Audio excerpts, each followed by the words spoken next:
Welcome back, everyone, to another episode of Shawn Thinking Out Loud. I'm your host, Shawn Armstrong, coming to you from my secret hideout here in beautiful Brazil. It's always a pleasure to share my thoughts with you. And in this episode, we're diving into a topic that's been buzzing in my mind like a pesky mosquito: political accountability, conspiracy theories, and the ever-elusive client list associated with Epstein. So grab your headphones, kick back, and let's get into it.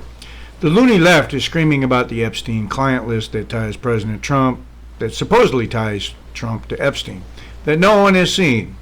And the question I've been asking all day, especially to those on the Looney left, is this: if Trump is on this list, why didn't Biden release it during the election? It would have been a slam dunk for him. Just think about it. In the grand theater of politics, information is power. And what better way to secure a victory than by unveiling a scandal? But here we are, Trump is president, and yet this list remains a mystery. I'm left scratching my head, seeking clarity amidst the chaos. So let's break this down further. First off, why didn't Biden release the list? One would assume the Department of Justice has had access to it. If it truly exists, why not use it as a political weapon when it mattered most? Instead, what we often hear in response is simply, "I hate Trump." But let's not dodge the question, folks. Then there's the argument about Trump not releasing it during his first term. Sure, trials were ongoing until 2021, which means investigations were still very much alive. But Biden had 3 full years before the election. If there was a bombshell waiting to explode, why not let it rip? Perhaps the reality is more complex than just a name or two on a list. Maybe it's simply a compilation of names without any real weight behind them. Or perhaps it implies the need for more investigations rather than wrapping things up neatly with a bow. And speaking of investigations, let's talk about that individual sitting in jail, someone who knows more than they're letting on. A light sentence for human trafficking over 25 years raises eyebrows, doesn't it? That kind of operation has likely spanned several presidential administrations.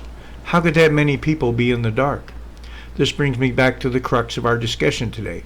Why do I keep getting flack for asking these simple questions? It feels like indoctrination when common sense is dismissed in favor of partisan rhetoric. You know, this whole situation reminds me of something Thomas Jefferson once said. Honesty is the first chapter in the book of wisdom. Yet here we are, tangled in a web of deception and denial. It's vital that we hold our leaders accountable and demand transparency. Let's not forget, this isn't just about one man or one list. It's about the institutions that govern us and how they operate. The truth can be murky, and it's our duty to sift through the noise. So, what are the key takeaways from these musings? First, never shy away from asking tough questions. Second, let's encourage open dialogue instead of dismissing opposing views with hatred or disdain. Lastly, remember that political accountability should never be taken lightly. As I wrap up this episode of Shawn Thinking Out Loud, I want to thank you for tuning in. If you enjoyed this discussion or have your own thoughts to share, please reach out. And remember, every Friday at 6 p.m. Eastern Standard Time, tune in for The Federalists, where we delve into the motivations behind our founding fathers and their vision for the U.S. Constitution.